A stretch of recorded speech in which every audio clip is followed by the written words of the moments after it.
This is Maximum Lawyer with your host, Tyson Mutrix. So Travis, I find this really interesting. You've not taken a paycheck from anywhere that, except for companies that you've helped start since 2009. So take us back to the moment when you first realized that I'm supposed to build something. Oh man, I think I actually knew that in late middle school and high school, but I didn't trust myself. But definitely coming out of college and going into Sun Microsystems, 40,000 person workforce across the world. And within 3 or 4 months, I realized that it was politics. And, there's a place for it, and so be it. But I immediately knew that what filled me up with energy, having an idea, challenging somebody else's idea, being challenged back in a healthy environment, was career suicide. I mean, I literally got walked out of a all-hands meeting for our team by the new manager, and he's like, "Look, I love your spunk." He's like, "But you're going nowhere." And he just looked me dead in the eye, and I was like, okay. So called my mom, bitched about it a little bit, and she's like, "Well, great, now you're done with that. What are you going to do?" And that was the day I actually decided to go to law school, which was interesting because I knew I wanted to be an attorney for entrepreneurs. And it was during law school when one of my good friends from high school called and said, "Listen, I started writing code for this auto software company. I don't know if it's going to be good. I want to take it to some dealers at a dealer convention, but I'm afraid they're going to buy it and I don't have it. Can you write me a contract that nobody will sign in their right mind, that they're going to have to deliver to their attorneys?" And I was like, I am totally in. I was like, "That's 2L. I was like, "Yes, I can do that for you." I was like, "But I have to do it for myself." And he's like, "Well, you're a part of the company. You're helping me found it." And I'm like, "Oh, well, then we're golden." So that was the day. I need to hear the end of that story. What happened with that contract? Please tell me they didn't accept it. Yeah, nobody signed it, but 4 or 5 different dealership groups took it home. That company ended up launching. It's known as Dealers Link now. My partner, Mike, bought me out several years later when I was going into the cannabis industry, but not before we had served Porsche, Hertz, some of the largest car dealership chains, and it's still, he's got a privately held company that competes with Fortune 500s in the auto software space, and it's a hell of a company, I can tell you that. When you look at the culture from when you were at Sun Microsystems to now, like, do you ever look at it and say, there's certain things I like, certain things I didn't like, or do you ever look at it like, okay, I want to completely avoid that type of a culture because you all really pride yourself on culture. So how do you look at your time there when it comes to culture? I think it's interesting. I haven't thought about this in a long time, Tyson, and I literally just had a visceral reaction when you said that. I remember raising my hand in a different meeting after one of the VPs came in from Silicon Valley and was preaching. I was in the Broomfield, Colorado campus, which was a gorgeous build. They had all their new people. It was in Boulder County, all the tech money rolling in, and this was 2001, 2002. The VP was talking and he said something about culture, and I raised my hand and I was like, "But it can't just be your words. It has to be here in our office too." And everyone was like, got quiet, like, "Dude, you don't challenge the VPs. They're coming in. We're supposed to clap them. Job well done." And I think Sun was an amazing company. I mean, they built Java. They were on Unix. They were open source. In its early days, it was an amazing culture.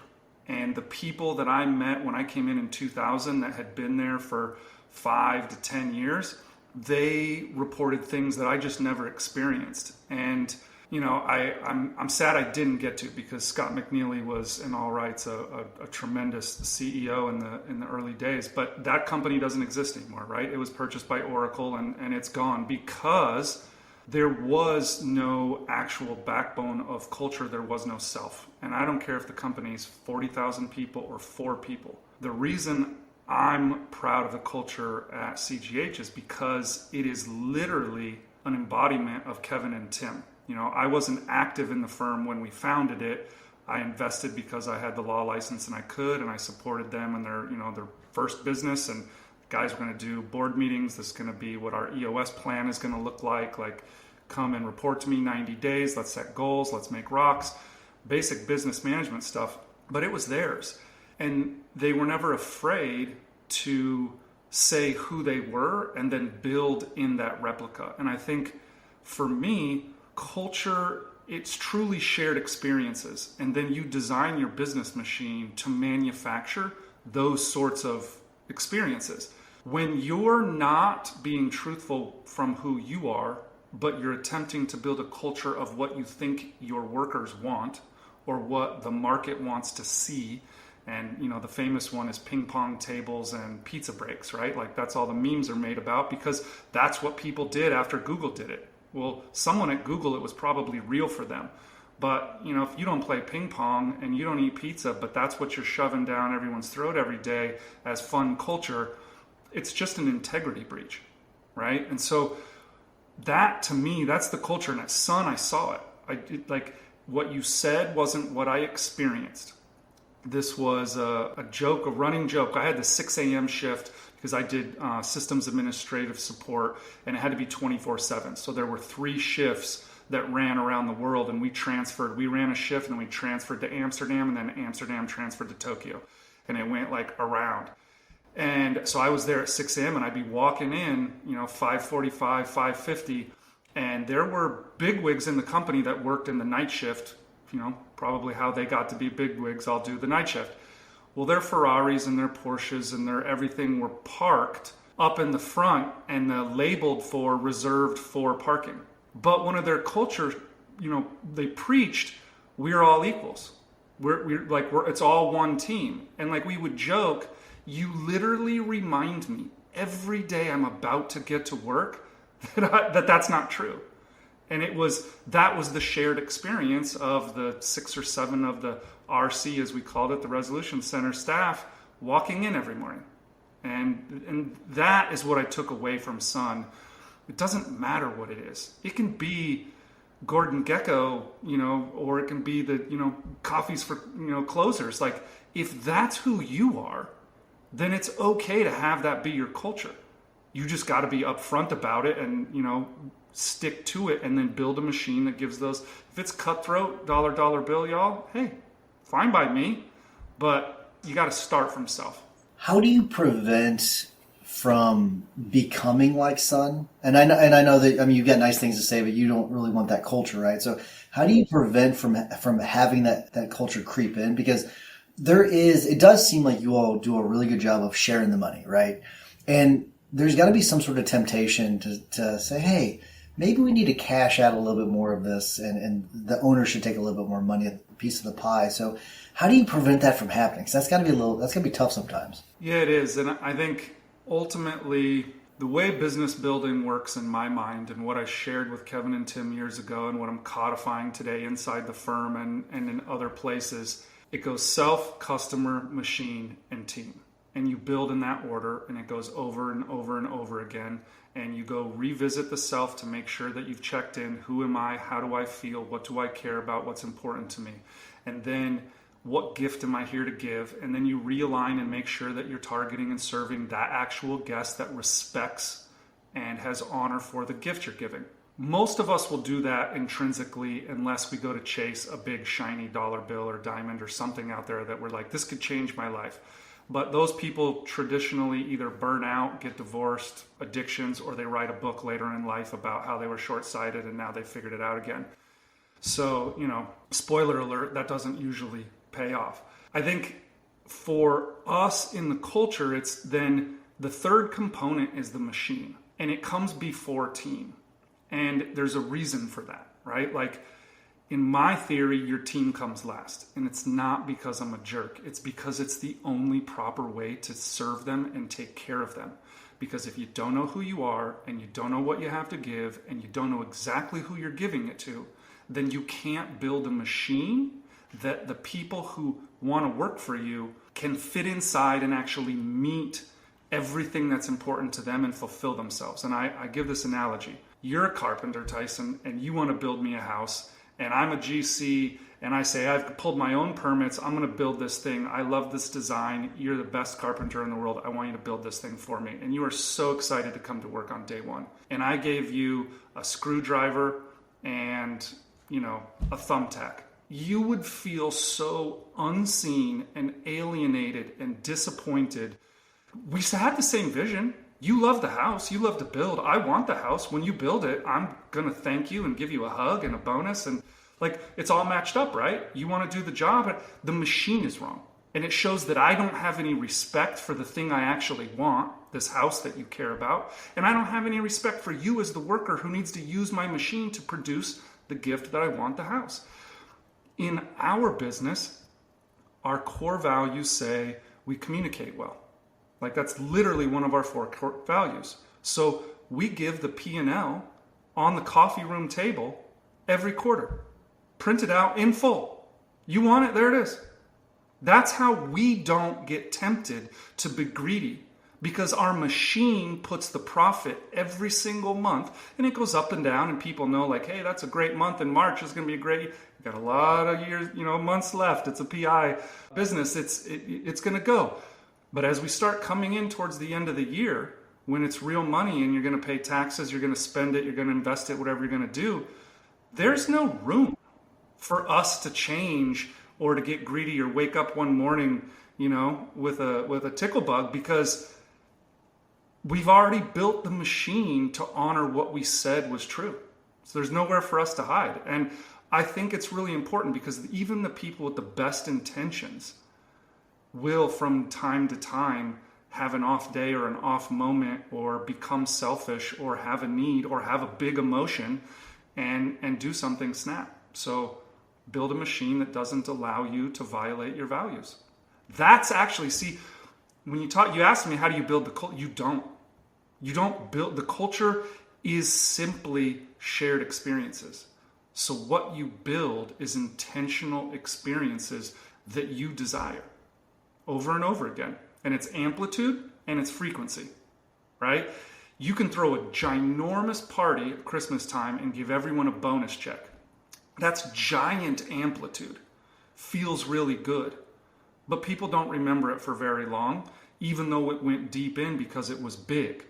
It can be something as posting silly photos of ourselves as owners on a G-Chat. That happens every day. Very, very small amplitude, very large frequency. Both are universally shared amongst our staff. Those shared experiences are the culture. It seems to me, from talking to Kevin and talking to you, that you have a very unique culture. It's a lot of people talk about culture, and I've heard a lot of people talk about culture, and their culture is not what they say it is. I have zero doubt that your all's culture is what you say it is. It's because you all just kind of live it. And can you give some advice to people that are wanting to kind of design their own culture? And because it definitely comes from the owners, right? It has to come from you all. The leadership has to, come up with what means the most to you all, and then convey that to your team. And you really got to live those values. So what advice do you all have to figure out what those values are for other people's firms so they can help? It helps them come up with their own culture that may work for them. Right. So when I do coaching with people, and I have a tool, it's on Notion, but it's a simple workbook. And at some point I probably just need to give it out for free to people so they can use, because it's beneficial and it serves the purpose I want in the world. Happy workers go home and have happy families, which build happy communities, right? And so it's really important when you're building a law firm, or any business, but certainly in a law firm where it's high stress and has, in some instances, a very good reputation, in some instances, a very poor reputation, right? We have to own that. So you start with your manifesto and you write it out, what it is. And this is like a rallying cry. I mean, I use the word manifesto because that is significant. And luckily with Kevin and Tim, they had become best friends and spent 3 years together in law school, where there was a lot of seriousness and also a whole lot of fun, right? And so their relationship was already built on that, and I saw the trust between the two of them. and I had Tim work at my dispensary that I owned in Boulder at the time. He worked the front desk on the weekends. So I saw the professional nature of him, and I knew my brother my whole life, his whole life anyway. And so I allowed them to move forward. And for them, what they were giving out is Kevin was always the first one to step in front of anybody picking on anyone or saying something negative about anyone. Even if he had just been dog cussing that person, if some other person went, hey, you don't have the experience, you don't know that about him, you're just saying that, you need to go and ask him questions before you can say the things I said about him. Like defending, that was Kevin's personality. So you knew that Tim had humor and a really, really sharp wit. And Kevin was standing up for anyone under any circumstances and then dancing about it. It was like this, it was a duality of seriousness and pure fun. And if only one existed, it was going to be fun and humor. Both of those two guys agreed on it. Like the professionalism might fail, but we will never get to a place where we aren't going to have fun. Now, losing for clients, money, your house, employees, your reputation is not traditionally fun. So luckily those two things go together. They have the negative side and then the positive side. So for anybody else that's out there, like I don't know that we don't have a dress code. I mean, there are, all the attorneys have dress clothes that are stored and that they can throw on if they need to, but it just snowed in Denver, and I saw some pictures of people in the office, and I'm talking about, it looks like Christmas morning. Like what people are wearing, and I mean, it does, slippers and the rest of it, we don't care. That's part of the culture. Do you answer the phone professionally? Do you speak to people honestly and with integrity and authentically? And all those things are yes. So even if a client pops by the office and walks in and sees their paralegal in a hooded sweatshirt and pajama bottoms, they're like, oh my God, you really are like just as down to earth as what I always thought you were, right? Because it matches. Of course, it's very different in certain circumstances, or, a called to meeting, we're going to show up, with a collar on. But ultimately, Tyson, it's people want to emulate something else, and you're wrong right from the jump street. You need to lean into who you are.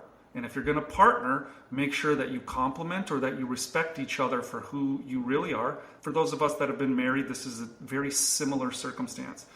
You might agree to avoid certain things. You might agree to push certain things, forward. We do that with our spouses and with our kids. Hey, I know you feel that way, but let's make an agreement on this. I was baptized Lutheran. My wife is Jewish. We had a conversation about religion before we decided to have kids. Seems practical.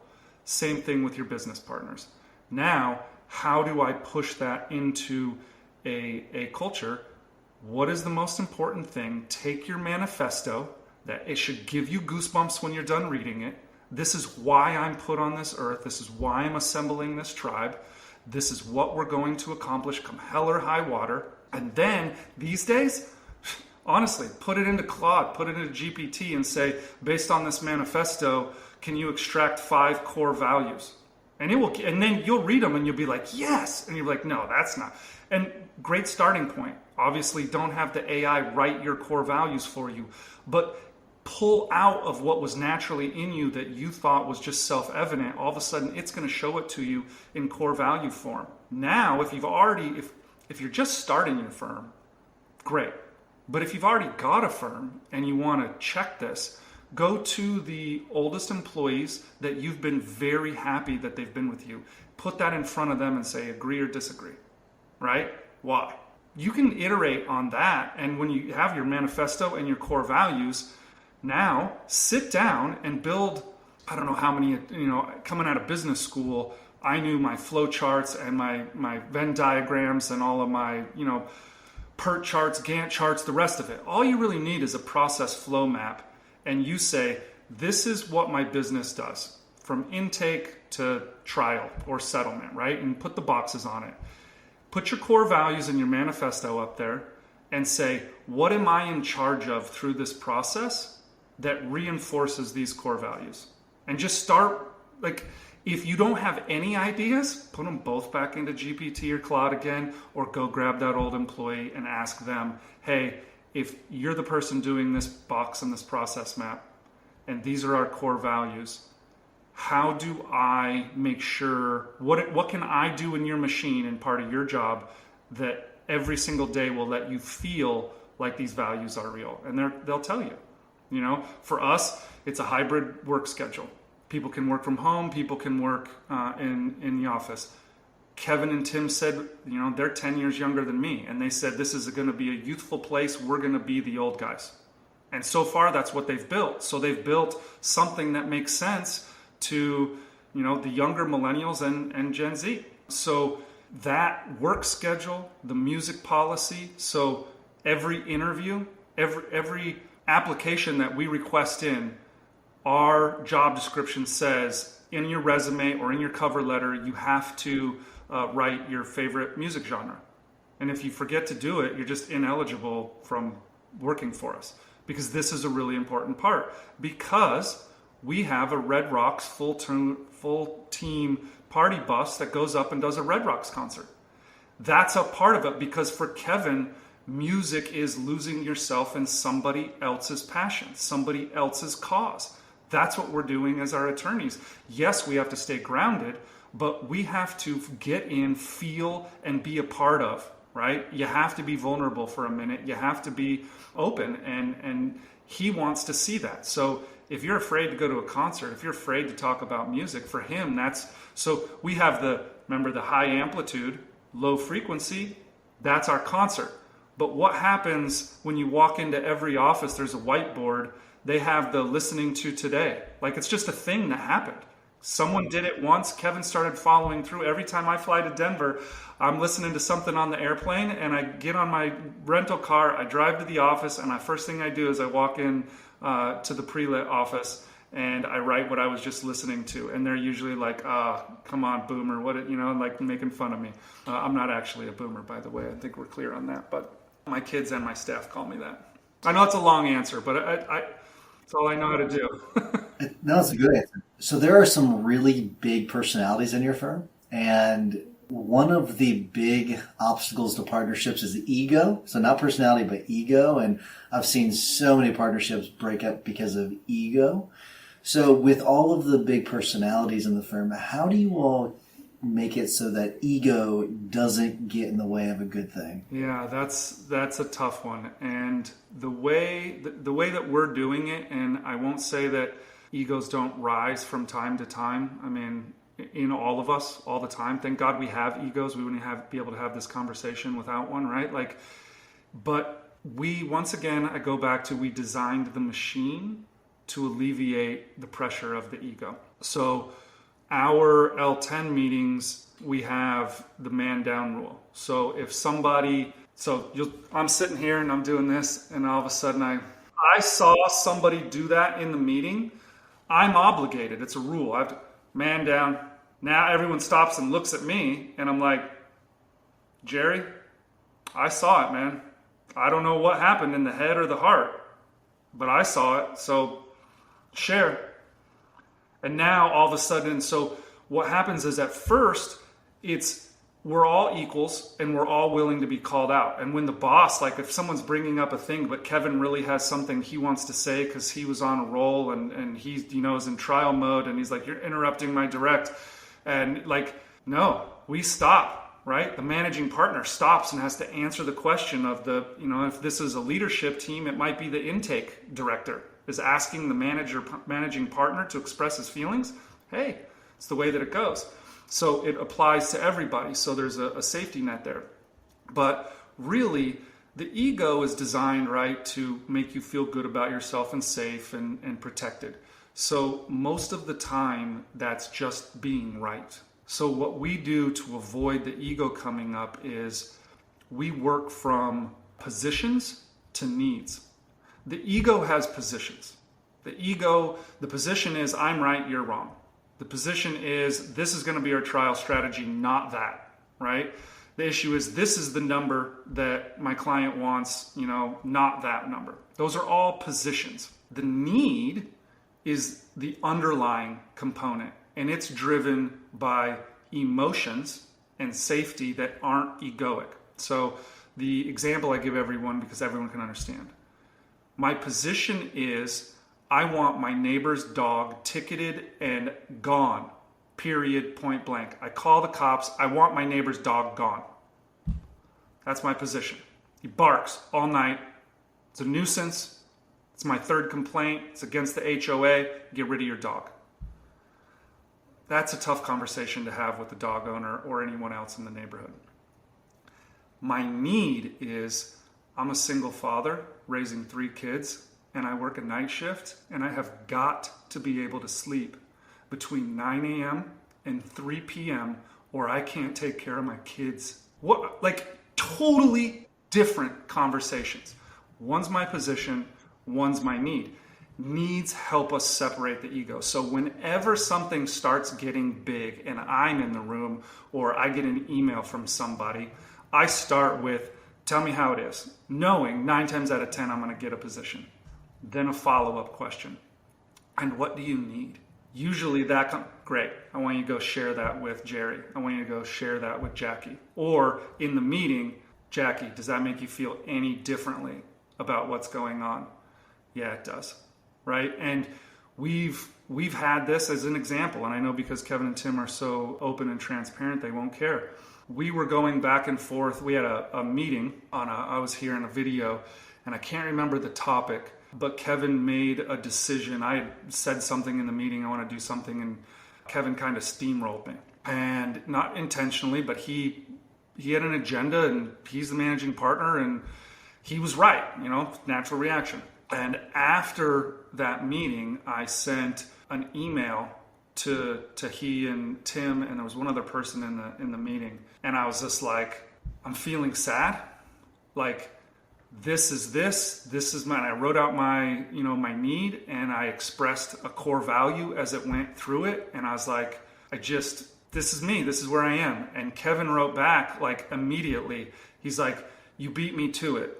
I didn't feel good after the meeting. I rethought about this, blah, blah, blah. And it was like, because we've been practicing. And I literally got this email with one of our employees, with the 3 partners on it, where I am doing the thing that we're encouraging people to do. I expressed my feeling. I gave my actual need. And then I asked Kevin to reconsider his position. And then he came back and said, not only do I like your need and what your position ultimately was, I think that's good, but I love the fact that you sent the email and followed up instead of just, letting me steamroll you. Talk about another shared experience for that staff, right? So that's all I can say is positions to needs, and get really adept at communicating with the underlying feelings, the core feelings.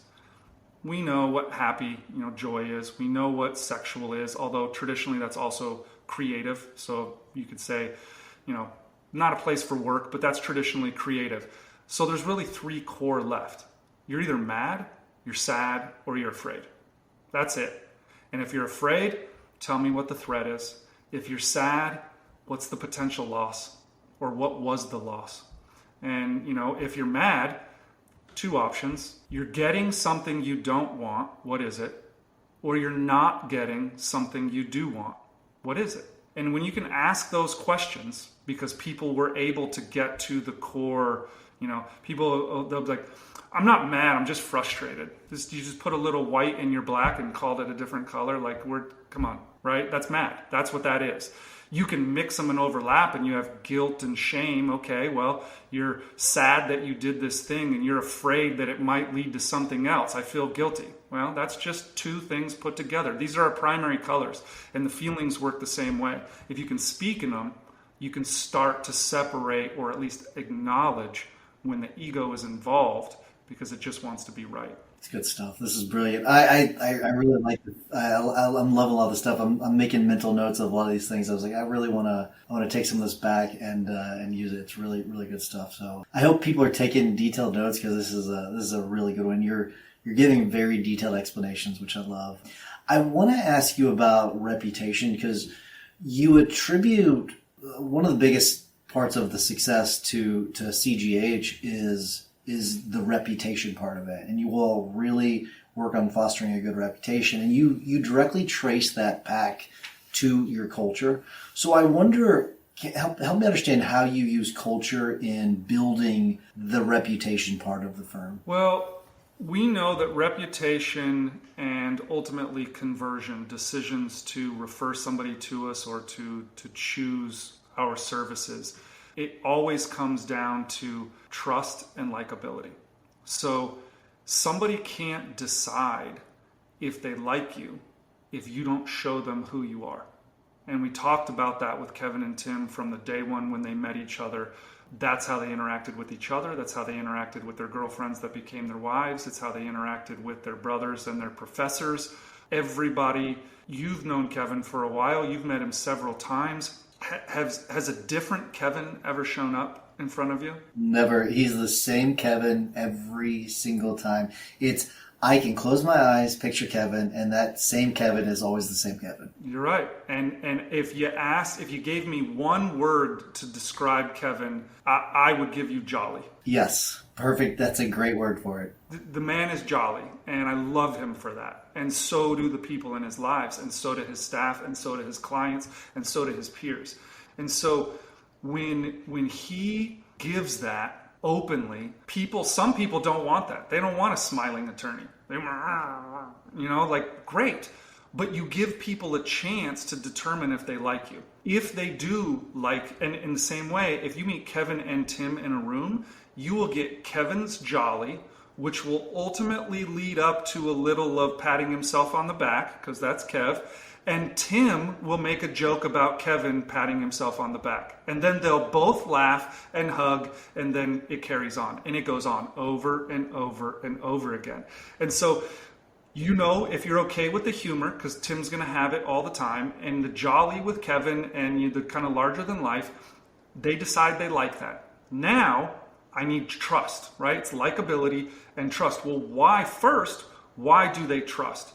Because that's the only version. You trust that that's Kevin when I asked you because you've seen that version several times over.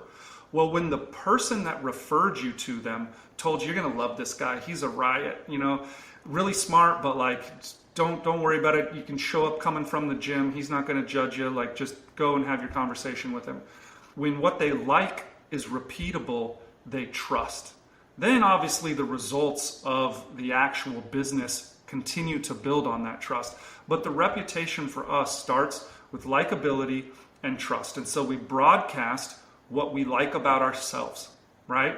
This is the reality, because we actually did the work on what we don't like about ourselves. And we all have those things. And if you don't know what your list is, you're either ignoring it or you're lying. It's funny. I have a specific question about Kevin, and this is a great opportunity to ask. So when you look back to the early days with Kevin, and can you identify one thing or maybe a couple things that you guys did that you started back then, that you did back then, that you believe is something that sets you up for the growth you're having now?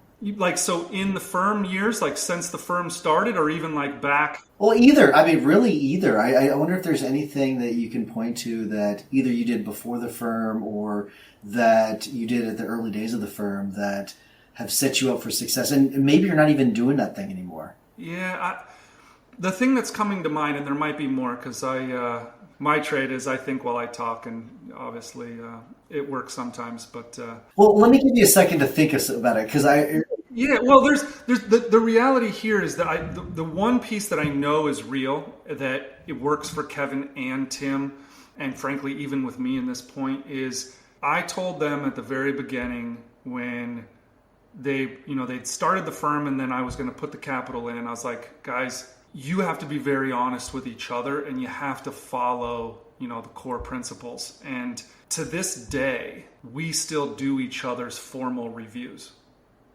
We sit down and have the formal review, and we are required to talk about the things that we have to have at least one thing in the bucket of I'm displeased with, right? And we have to share it, and then something that you can do better for yourself, And again, that goes all the way back to when they were sitting at an apartment kitchen table, with their laptops out, and that photo's been all over the internet because it was the genesis of everything to come. And it was, clean up your side of the kitchen table better, and like these basic stuffs, like we're in an apartment, but it's our office. So I need, the socks and the sweatsuit gone or whatever, basic honesty that was real for the other person. And all the way into when Tim and I just did Kevin's review, when it got to me, I said, listen, I love you. You're my brother. That's never going to change. You're doing an amazing job as a managing partner. You're wicked smart, but you are a leader of more and more people. We're up into the mid 30s and we plan to be to 50 soon. And at some point, who knows how big it gets. And you are the boss's boss. And you are asking people to live a life like you live in our culture. And you could be physically a little healthier.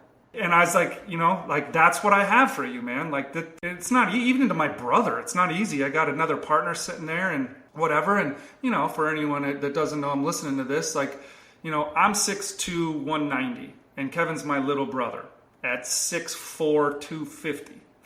Right? Like, he's a big dude and he drinks a lot of soda, and I'm like, maybe you can, he was here for Thanksgiving and his wife, my sister-in-law, was like, Kevin's got a personal trainer and he's going through, like, that's the stuff that I'm talking about. Like, we practiced a decade ago of being honest, even when it wasn't easy. And today we're all the way to the point where that honesty could go to something as simple as physical health, for being a better role model for the people that you care about in your firm. And he starts doing it. Like, that's because it's core. Those are the core values. Those are the shared experiences. You can't do that stuff if it's made up. Let me challenge you a little bit. You mentioned, not about anything you just said when it comes to that, you mentioned something that always, it's like nails on a chalkboard to me. It is, you mentioned the number of people that you're growing to. And to me, that doesn't mean jack shit. It's because there's two things, and part of this is me giving you a little bit of shit, but part of this is like giving you a little bit of pushback and challenging you not to worry so much about the numbers, the number of people that you're adding to the firm. Because one, I think it could destroy the culture. I also think that focusing on that is something done too much when it comes to law firms, and it leads to the destruction of a lot of law firms because they have too much bloat and because they want to have, it's an ego number to me, where two things that are bigger ego numbers: revenue, because revenue could mean nothing because you could be losing a ton of money. Another one is your number of employees, your number of team members. They may not, that could be a terrible thing for you. So, two-part question. Why is the number of employees important, and how do you prevent it from being a detriment to the firm? Okay, so excellent point. Great question. Growth for growth's sake can be diabolical.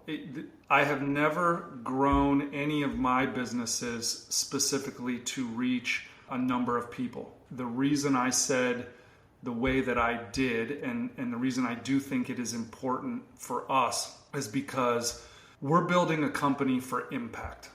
And we can impact more clients. And if we were able to use AI and efficiency and not hire any people to impact more clients, that's great, but that's not all of our intended impact. I set out in entrepreneurial law, in my first law firm, to help more people start businesses, because the more businesses you're starting, the more employees you're bringing in, the more you're considering those employees in the community, and it's the ripple effect that I said earlier that goes all the way home and back into communities. I feel like for a long time we got too decentralized. We went through the 60s and 70s and 80s, ginormous mega companies, and the decisions stopped impacting, or they stopped considering the impact on local communities, even in local states. I mean, when the companies got so big, like, who cares about this state? We'll just move to that state, right? For us, if I go from 35 people to 50 people and my culture stays strong, I'm having a bigger impact on my community of Denver, right? And eventually when we go to New Mexico and it's Albuquerque, whatever it may be. So I do want to responsibly employ more people. which will be a challenge. I like those challenges. That's actually, one of my favorite parts of being in the business. But I think you're correct. If it's a number to report and I'm the CEO of a 50-person firm, that's ego, right? So that's your position. That feels good. Like, what's the need? Well, if you're being honest in that circumstance, the need is I need to feel important. I need to feel seen, and I could dig deeper into that. I'm sad. My dad never told me a good job, blah, blah, blah. Like on and on and on. You can go back and you can find the goodness. Like all the ego badness, if you actually go further all the way down, you can find the goodness and build it back up in a positive light. We're going to get more efficient with AI. We're trying to build AI tools inside instead of just buying them. Bloat is bad. I agree with you. I built a company that way, accidentally, not intentionally for egoic purposes, but thought that I needed and started bringing executives in because I knew that would help me raise capital and yada, yada, yada. And then it was like, this is a mess. This was done for the wrong reasons. And I wasn't listening to my actual true needs. So I think for anyone listening, like, great point, Tyson. The number of people you have is irrelevant unless you know directly how it's tied to impact. And that impact is usually rewarded with the fiscal number. If you're making a great impact and you are working in a for-profit business model, those are lagging indicators, right? The money is the most lagging of all indicators in your business. One of the best answers I've gotten to that question, by the way. You're building a team of evangelists. It seems like what you're doing, which is great. I think your answer was great. I think it's the perfect response and it sounds like you know exactly why you're building the team that you're building, and I think that's awesome. It seems very clear that you've done a lot of introspective thinking, and you've done a lot of work on yourself. And I wonder if that's true or not, but it seems like it's true. So can you tell me about that? Is that something that you work on? Is that introspective thinking? And if so, can you give some advice to people to help them do the same? Yeah. First and foremost, you're picking up what I'm laying down. So I am a huge proponent of conscious leadership. My wife worked at the Conscious Leadership Group for a while. Jim Detmer is awesome. Jerry Colonna is one of the best business coaches out there. He's like business Buddhist whisperer almost, and he to the biggest CEOs. He's a huge hedge fund guy in the back. There's a million of them you can go down, but the work of mindfulness, right? Like my coaching practice is the mindful business paradigm, or as it's applied in law, the mindful business practice. And the concept of the self is where all your leverage is in your business. Every single business problem is a self problem wearing a different costume. Period. The end.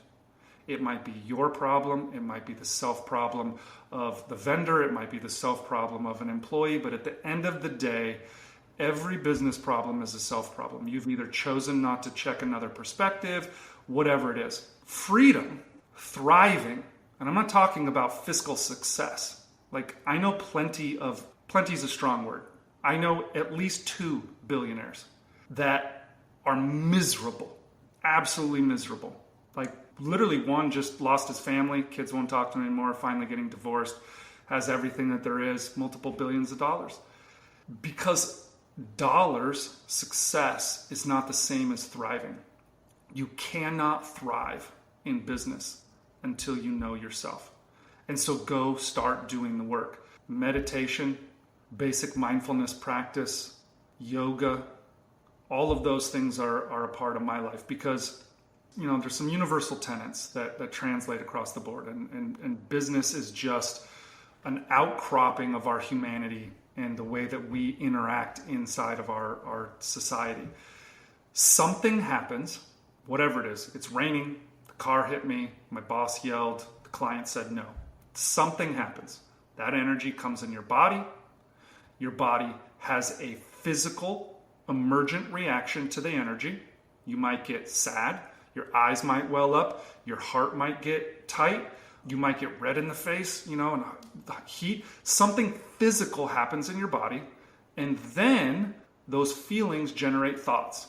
Now, if you meditate a lot, you are separate from your thoughts and you see them and witness them. If you do not practice that, you identify as your thoughts. You say things like, I am mad. Self-practitioners say things like, I feel mad because I am separate from the feeling. It's just something happening.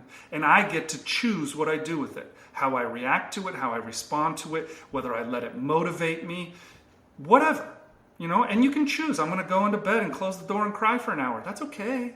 Like, you go in there and yell. Like, it doesn't mean you have to be stoic. It just means you have to be separate from what is happening outside of you and inside of you, because you are the witness. So Kevin, he's getting very good at this as well. He has done less of the physical practice as me, but he went through some tough times as a kid. And right when all of this was getting going, and he'd moved to Colorado and he'd moved in to me right when he came out of Hawaii, and he was getting into law school, his very best friend died in a drunk driving car accident. And it was horrendous. And I got the notice from him, and I drove from Denver to Broomfield, and I walked into his apartment, and he hugged me and he just sobbed. That was tough. But sadness is our greatest teacher. I feel for him right now. And he came out of that with an understanding of, he always wanted to be happy. But boy, the joy, when we talk the jolly, like, that was the day. He was never not jolly after that. Same time, when I was at his 30th birthday party in August 2018 in his front yard, and he was hanging out, went inside or whatever, and my cell phone rang, and it was the sheriff's office telling me that my dad had just died in a motorcycle accident. Now, Kevin and I share the same mom, different dads, but he knew my dad very close. We'd all been business partners actually before, when Kevin was just out of school. And he witnessed that, tragedy happen to me, and then what I did over the next time period. That was my growth and introspection. I was CEO of a company. I stepped down. I went to work on the brand and the strategy, put somebody else in the thing. I took 90 days off. I just sat in my dad's house and cleaned it out, went through, focused, all the pieces. And it was like, I'd been training and learning. I lived in Boulder at the time. I'd been going to, my wife went to women's temples, and, as the traditional Boulder experience. But those two things, both of those sadness and loss components for he and I, we both use them as catalysts through the introspection. But, anybody out there that isn't sure, go start with Michael Singer and his books. There's the Surrender Experiment is a great one. And then I can't remember the name of the other one that goes with the Surrender Experiment right now.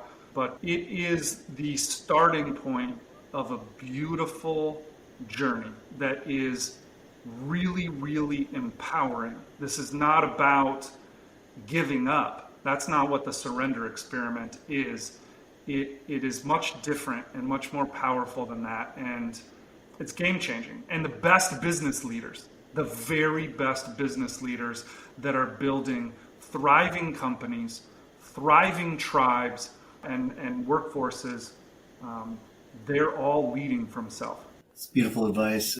I want to end it with, if you can, because I want to learn to get better at meditating. So can you give me your 3 best pointers for meditation, and we'll wrap on that. So give me your 3 biggest pointers for meditation. Okay, so number 1, frequency. Okay, duration is not the component you need to focus on. You need to focus on frequency. Make the schedule and do it. Number 2, I'm going to challenge you. There's no such thing as getting better at meditation. It is not a winning game. Okay? And then number 3, focus on what matters. And here's what matters. When you meditate, the only thing that you're trying to see, realize, understand is awareness. You will sit and meditate, and you will want to be blank, think about your breathing, whatever thing that, if you're saying a mantra, if you're doing loving kindness, whatever it is. And you will have the thoughts that start happening. And at some point, you will realize that you're thinking about some argument, about some football game that you had at lunch 3 weeks ago, and you're like going down that trail. But in that moment, you become aware that you were just like thinking. That's it. That's winning. That's the thing. That is the thing. You just practiced meditation. You became aware of your thoughts. Your thoughts and your awareness, your consciousness, were separate for that moment in time. And that is what the goal is. You do it more and more and more. The duration of being lost, right, goes away, or it comes down, and you become aware and separate from your thoughts more frequently and for longer periods of time. That's great. Those are the masters. But I've been doing this for 15 years or more, and I'm lost all the time. I just find myself more often than I used to. Travis, thank you so much for doing this. Really appreciate it. I think it was it was a great reminder that if we want truly great firms, we have to be better versions of ourselves. We have to improve ourselves and focus on ourselves and getting ourselves right before we can kind of move on to all the other stuff. But thank you for doing this. Really appreciate it. Really love this episode. Really did. Hey, I appreciate you having me on here, man. I love what Max Loud does.